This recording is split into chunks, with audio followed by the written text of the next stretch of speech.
ఈరోజు వీణవంక నుండి బ్రాహ్మణపల్లి కల్వల ఇటు మన రెడ్డిపల్లి ఈ ఊర్లకు సంబంధించిన రైతులందరం కలిసి కల్వల ప్రాజెక్టు దగ్గరికి రావడం జరిగింది.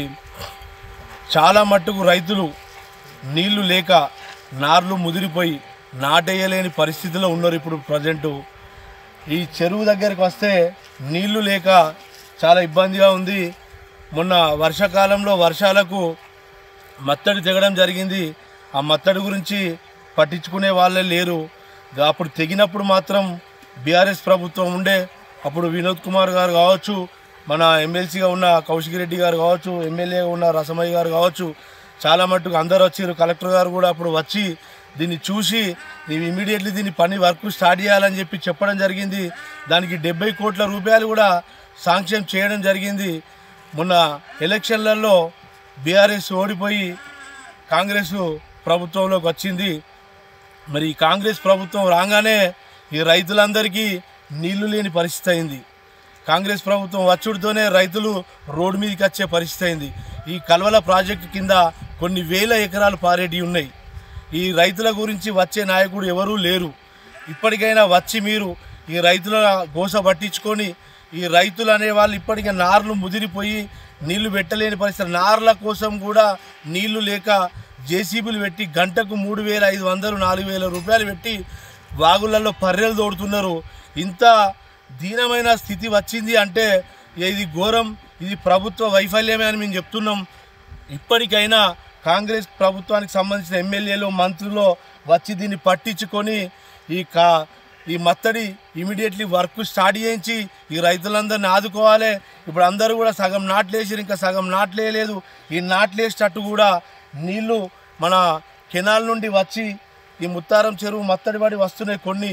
అట్లా కాకుండా ఎప్పటికీ ఈ చెరువులో ఈ నీళ్లు ఇంకొక గజం పెరిగి ఈ నీళ్ళు ఎప్పటికి ఇట్లనే ఉండాలి. పైనుంచి వెళ్ళి ఎప్పటికీ ఇప్పుడు బయటికి మన తూము నుండి ఎన్ని క్యూసెక్కులు అనేది బయటికి పోతే అన్ని క్యూసెక్కులు ఎప్పటికి చెరువులకు వస్తూనే ఉండాలి, బయటికి పోతూనే ఉండే వస్తూనే ఉండాలి. అట్లయితేనే రైతులు బతుకుతారు, ఈ రైతులు నాట్లేయగలుగుతారు.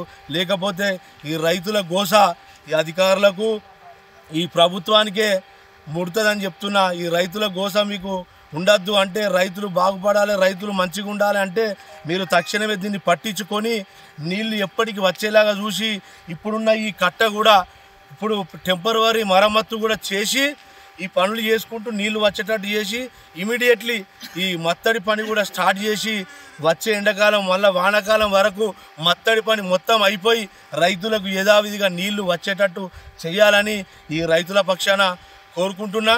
మీరు కనుక చెయ్యకపోతే ఈ 2 రోజులల్లో మాకు చెక్ డ్యామ్ వరకు నీళ్లు కనుక రాకపోతే, కింది ఆయకట్టు వరకు నీళ్లు రాకపోతే ఈ 2 రోజులలో రోడ్డు మీద కూర్చొని ధర్నా కూడా చేస్తాం. నీళ్ళు వచ్చేదాకా వదిలిపెట్టాం. రైతులందరూ కూడా రోడ్డు మీదకి వచ్చారు. వీళ్ళందరూ రైతులే, రాజకీయ నాయకులు కాదు. రైతులు గవర్నమెంట్కి ఉసురు జరుగుతుంది. రైతుల ఉసురు మీరు తీసుకోకుండా కంపల్సరీ రైతులకు నీళ్ళు వచ్చేటట్టు చేయాలని కోరుకుంటున్నా. పదే మళ్ళీ చెప్తున్నా, ఇమీడియట్లీ పనులన్నీ జరగాలి, రైతులకు నీళ్లు రావాలి, రైతులు నాట్లేయాలని కోరుకుంటూ. మేము వీణవంక రైతులము. ఈ గత 10 సంవత్సరాల నుంచి మాకు ఏ నీటి కొరత లేదు. బీఆర్ఎస్ పార్టీ నుంచి ఎప్పుడైనా మాకు వాటర్ వచ్చనే ఉన్నది. ఇప్పుడే ఈ చెరువు కట్ట చూడడం ఇదే ఫస్ట్ సారి. 10 సంవత్సరాల నుంచి ఈ చెరువు కట్ట కట్టేదాకా మీరు రాలే. మాకు కాంగ్రెస్ ప్రభుత్వం వచ్చి ఈ నీళ్లు రాకుండా దీన్ని పట్టించుకోకుండా చేయడం జరుగుతుంది. మమ్మల్ని ఎట్లయినా చేసి మాకు నాట్లు మొత్తం వరి నాట్లు మొత్తం ముదిరిపోతున్నాయి. నారు మాకు నీళ్ళు స్టార్ట్ చేయాలని ప్రభుత్వాన్ని కోరుతున్నాం. ఇది పోత అనేది ఎవరో తెలుస్తలేదు. మేము చాలా కష్టపడుతున్నాం, తోడుతున్నాం, చేస్తున్నాం, చుక్క నీళ్ళు లేవు. దానికోసం ఈ గవర్నమెంట్ను మేము ప్రాజెక్ట్ చేయకపోతే ధర్నా చేస్తాం, రోడ్ ఎక్కుతాం, ఏదైనా చేస్తాం. రైతుల మీద మేము మాకు తెగిస్తే రైతు ఏదైనా చేయగలుగుతాడు. అది మేము విన్నపిస్తున్నాం ప్రభుత్వానికి. మరిన్ని వీడియోస్ కోసం ఛానల్ ని సబ్స్క్రైబ్ చేయండి. లేటెస్ట్ అప్డేట్స్ కోసం వాట్సాప్ ఛానల్ ని ఫాలో చేయండి. అండ్ లింక్ డిస్క్రిప్షన్ లో ఉంది.